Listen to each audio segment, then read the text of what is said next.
There is nothing. Only warm primordial blackness. Your conscious ferments in it. No larger than a single grain of malt. You don't have to do anything anymore. Ever. Never, ever.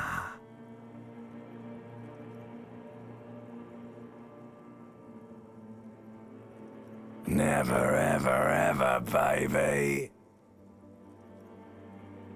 An inordinate amount of time passes. It is utterly void of struggle. No ex-wives are contained within it. Yes, it is. You got it, sweet brother. Nothing upon nothing upon nothing. Coming right up, sir. Smooth passage. Do you really? Alright, nothing town to fuck all borough. Do you want me to upgrade that to a one-way trip, sir? The Song of Death is sweet and endless. But what is this? Somewhere in the sore, bloated man-meat around you. A sensation. Like a fly to the ointment, your conscience sticks to it. The limbed and headed machine of pain and undignified suffering is firing up again. It wants to walk the desert. Hurting, longing, dancing to disco music. The stench of liquor rises from your mouth, and with it, an ungodly headache. A fiery streak penetrates your skull, trying to force your eyes open. It's a sound, a clarion call from hell. Somehow, you know what it is. A Caprice Canema motor carriage.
The window stands broken in its frame.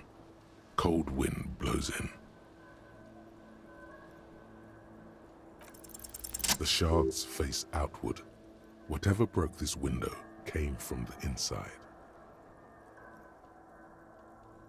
A fine web of scarring covers the back of your right hand, but none of it is recent. More likely a projectile than a held object. There are no fragments on the floor from pulling a tool back in after impact. It is too large for a bullet, yet too small for a piece of furniture. You're looking like the green shoe that's on the hat rack in the corner, which, coincidentally, is missing its friend. Congratulations, you smashed the window with your own shoe. A cool wind gushes in. Your toes curl up from the cold.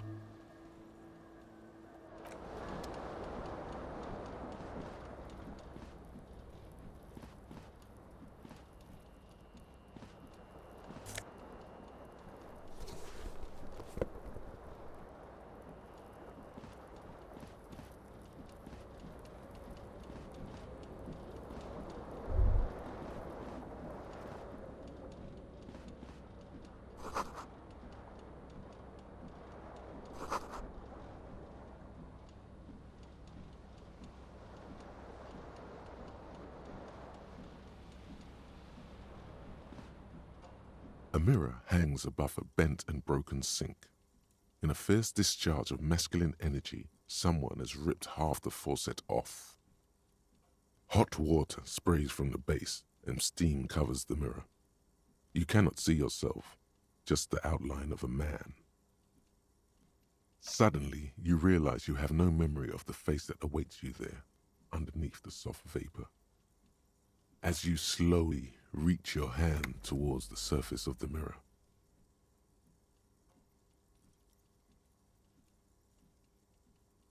yeah, there is definitely something wrong with it. Where to even begin? There is the bloatedness, then the swollenness. It's like there's an upholstery of alcohol underneath your skin. It's not. It's swollen and snail-like. Bet you are. Your nose feels like a small balloon in the middle of your face. It hurts when you honk it. It doesn't appear to be a particularly tiny nose. Behold. You have no idea who this thing is, do you? It appears you're also dead. There's clearly rigor mortis on your face. Oh wait, is that an expression? Are you trying to make an expression with that face? Why? Please stop. It's horrible. You're scaring yourself. Oh my God, what does it even mean? What is the emotion you're trying to convey? There might have been, 10 years ago. It's little more than a cadaverous spasm now.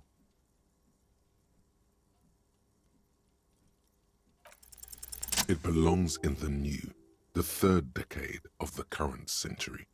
Enough time had passed from the failure of the revolution that, for a fleeting moment, free market economy seemed like the ultimate, uncontested way of life for our species.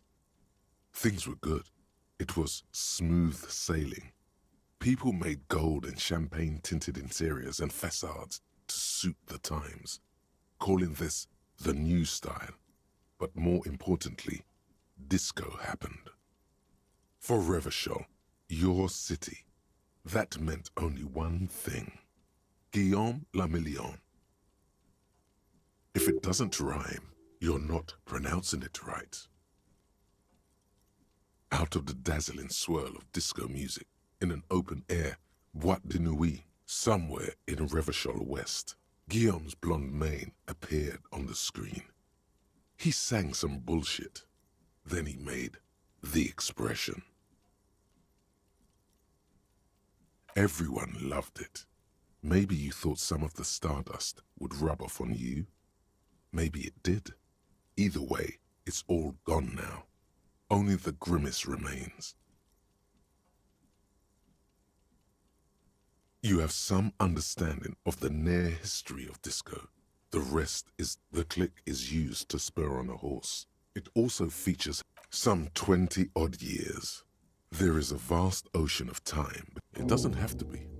You can swoon over Guillaume and his champagne-corked smile whenever you want to. Maybe some of the stardust will return. It's too late. Like an image on film. The expression belongs.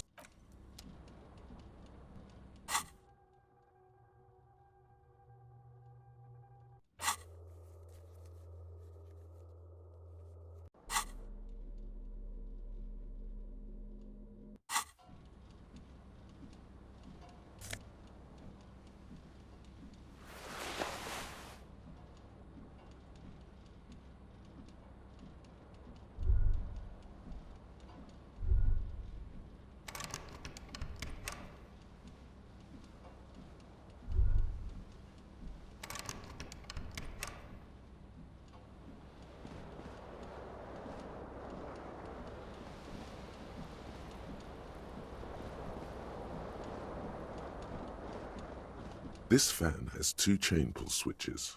One ends in a tiny fan, the other in a light bulb. A truly horrific necktie. You reach out to grab the tie. But what's this? This is bad. Feels like sharp stones grinding for quite a long time. Still ongoing. Finally, the pressure recedes. You know what you should do. Do it if you want to die. The stabbing pain in your chest is set. The blades come squeaking to a halt. It should be easier to reach the tie now. You swoop up and catch the tie. Snap. It's released from the blade. What you have in your hand is a truly hideous necktie. A terrible mistake. Turn the lights off immediately. You can practically feel the photons burning a hole in your brain. Your eyes burn with photosensitivity. The lights are off again.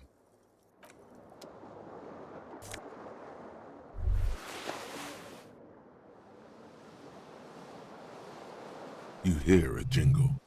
Keys are clinking in the pocket of your flare-cut pants. It says, whirling in rags, on the aluminium keyring. There is a single key on the ring. The number 1 is etched on it. The whirling in rags is a hostel cafeteria on the urban coast, frequented by dock workers.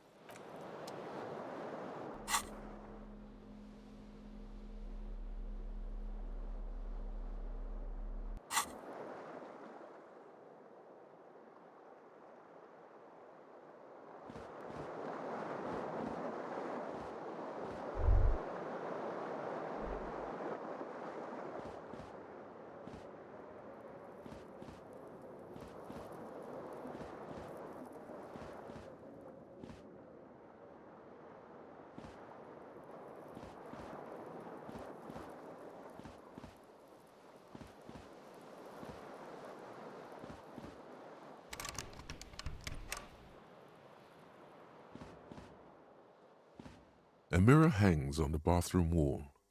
In it, your face, adorned with the expression.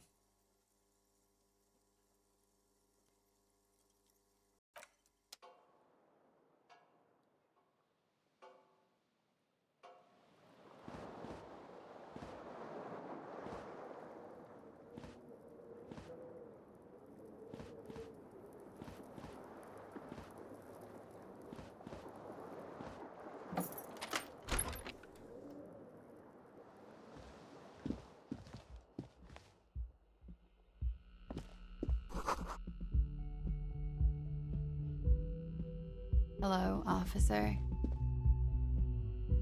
The young woman raises a cigarette to her lips. Her eyes are brown and her face is speckled with birthmarks. She can't be more than 28. A silver jumpsuit falls off her like scale armor, sparkling. This is the sparkle of too many nights out on the city. No.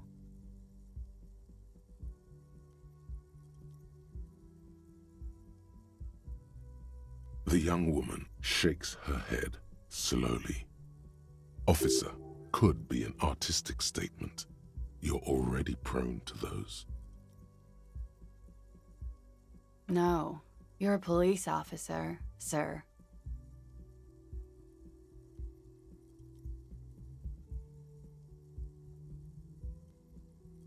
Okay, cool. I won't. First, I have to ask, are you okay, sir? You look like you're about to throw up. Can I bring you something? She's right. Something wants to come out through your mouth, right in front of her, right here. It makes you put your hand on your stomach and swallow. Sir, you've been here for 3 days. On official police business, no less. Okay. Couldn't say. In truth, so far, mostly drinking. You have no doubt about the drinking. But do you strike yourself as a tight-lipped drunk? She must have heard something.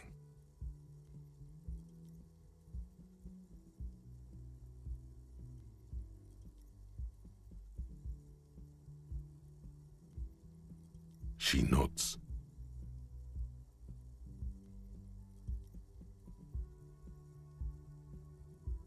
Good monologue.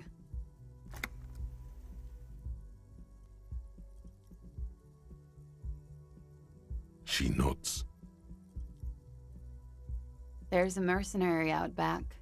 He's been hanged. The body has been there for a week now. The locals probably got tired of it and called the cops. I didn't mean to overwhelm you with information. You seem a bit lost, officer.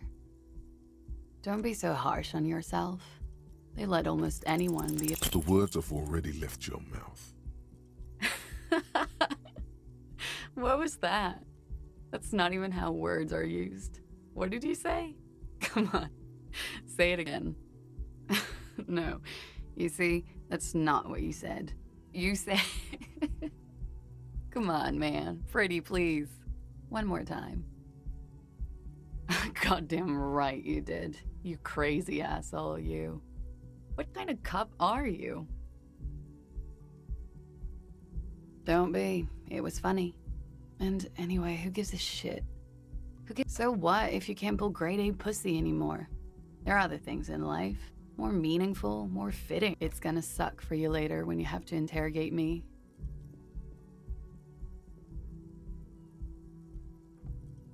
And for the record, no, I didn't do it.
There they both are, two identical shoes, both copiously green and indiscriminately snakeskin, reunited on your feet, like two baby crocodiles.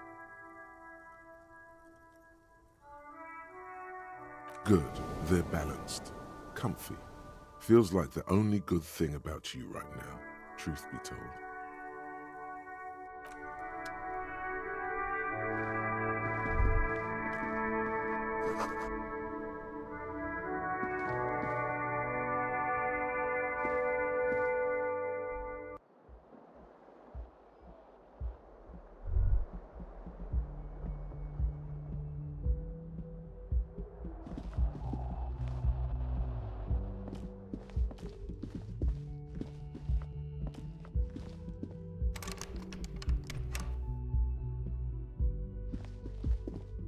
The door is closed. This door can only be opened. There is no answer.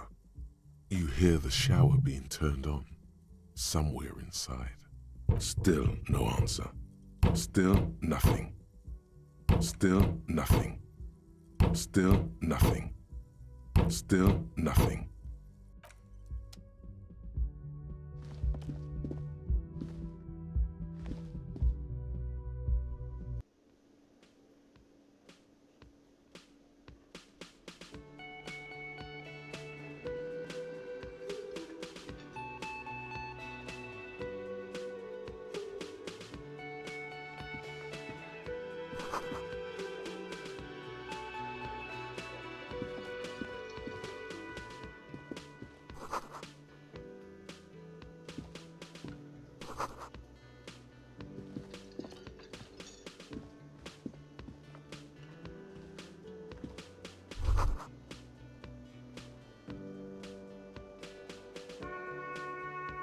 You should totally sing karaoke here, the first chance you get. Your emotions need to be expressed. People need to know your vast, oceanic soul. Of course, at this point, precise measurements of your soul can only be performed from the outside, through a PA system, by other people. You should sing the sad small church song from that tape you found. thought it was obvious. No, no, don't sing the happy song. It's stupid. You would need another copy of the tape first, though. The one upstairs is destroyed.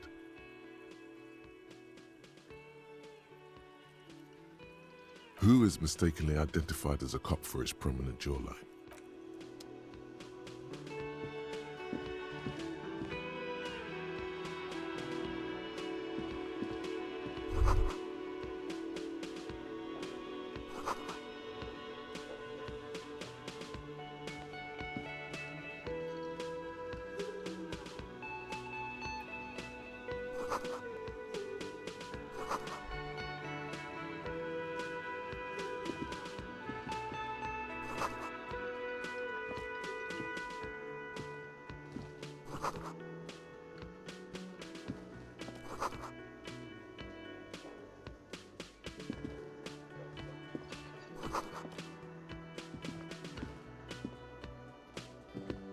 Hello, sweetie. You shouldn't keep your colleague waiting.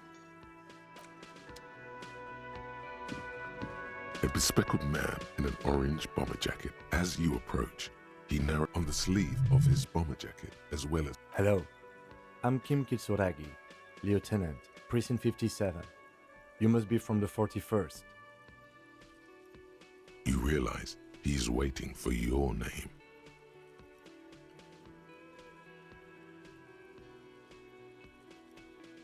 It looks like we had a little scheduling error on Sunday. Saturday too, actually. Have you had time to talk to the manager here?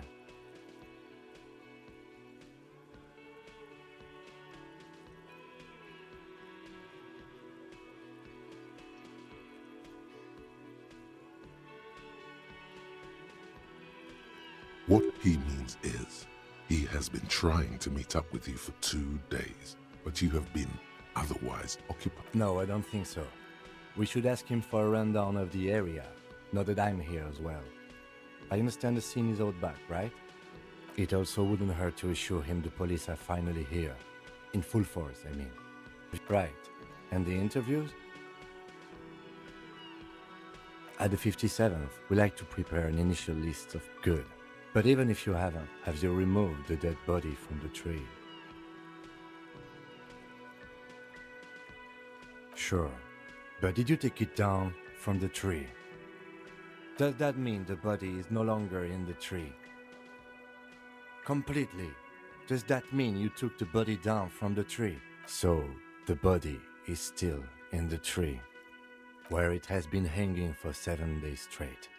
We should go there as soon as we are done talking to the owner.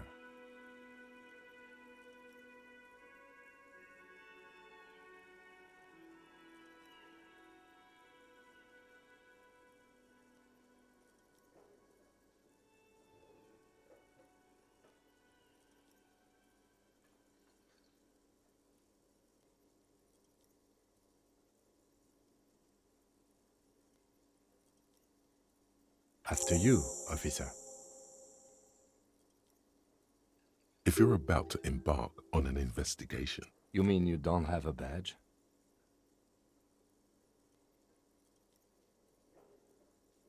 Losing your identification card is a serious matter. My vehicle has a shortwave. You can use it to report your badge missing. I advise you to try to locate it as quickly as possible. Lieutenant Kitsuragi is now in your party. You can talk to him whenever by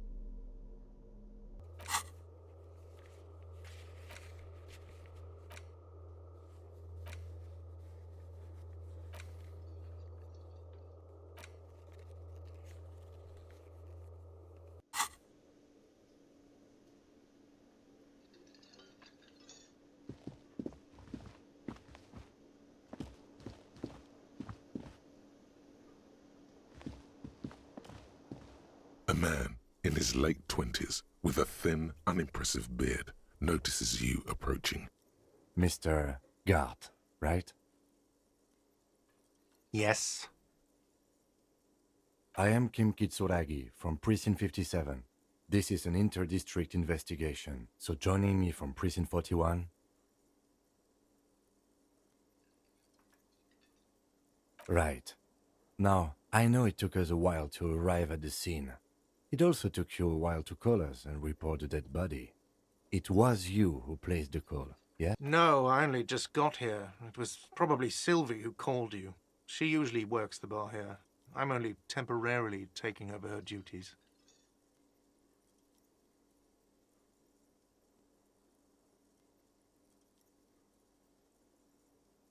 Do you have her number? As a matter of fact, I do. This sounds like something you can use to call this Sylvie later.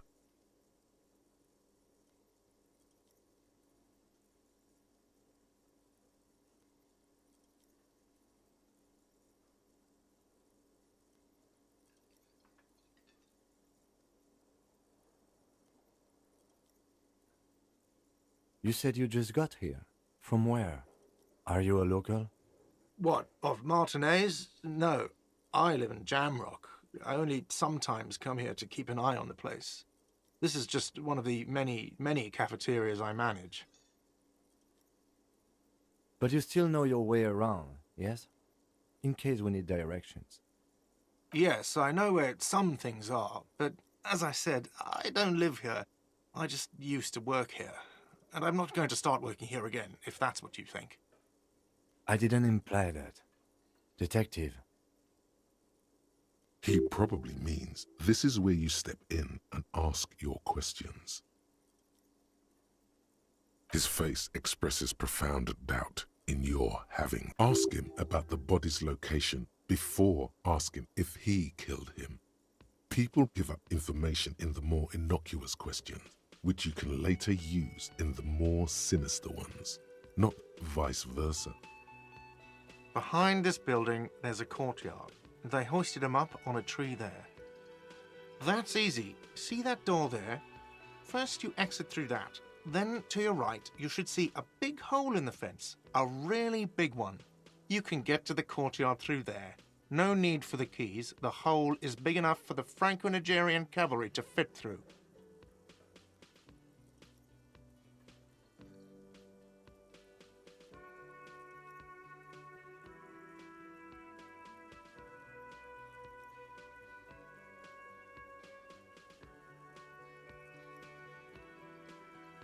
This man means the heavy cavalry of the innocents Franco-Negro, sweeping over the plains and nations of the enemies of mankind, 5th century style.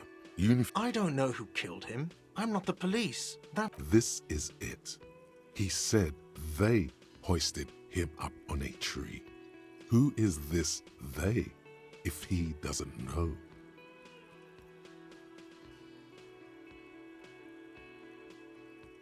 Oh, people are saying it was the union dock workers, that it was a lynching. The locals, the customers, the people who eat here, a lot of dock workers eat here. Sylvie told me everyone knows the dock workers did it. Did the debarders themselves tell her this, or is it a rumor?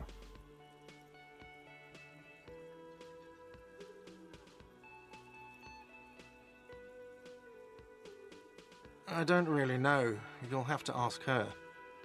I would suppose because they have nothing better to do.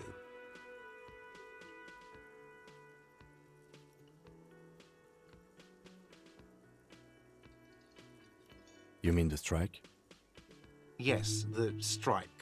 The man they hanged was a security guard for the harbour company, I hear. A mercenary.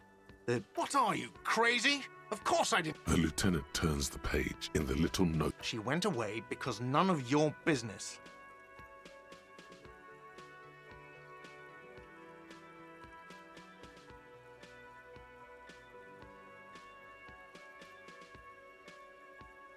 Have they not been telling you you're a cop?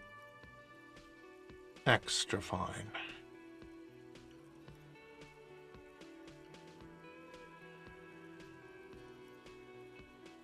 No, I'm not the bartender. I'm the cafeteria manager.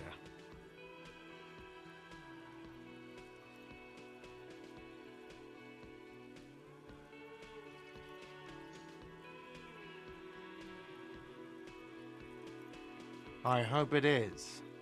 Let's go. Not so fast. You owe me 130 real.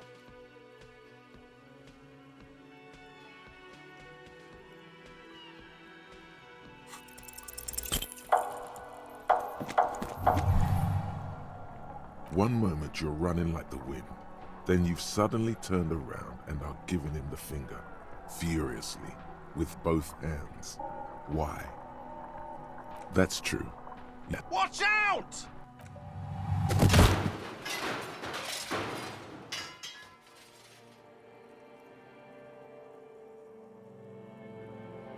Everything goes dark.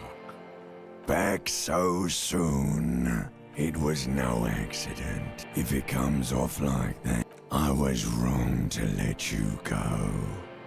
I should have kept you here. Is it bright where you are? It doesn't look so, sweetie. Are you okay? You feel something in your chest, an unnatural pressure. It's spreading to your left arm, your jaw.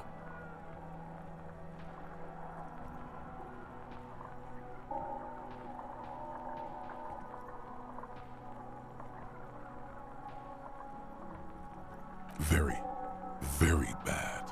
All you feel is pain and weakness. You cop suffers final heart attack. A detective lieutenant of the RCM passed away yesterday.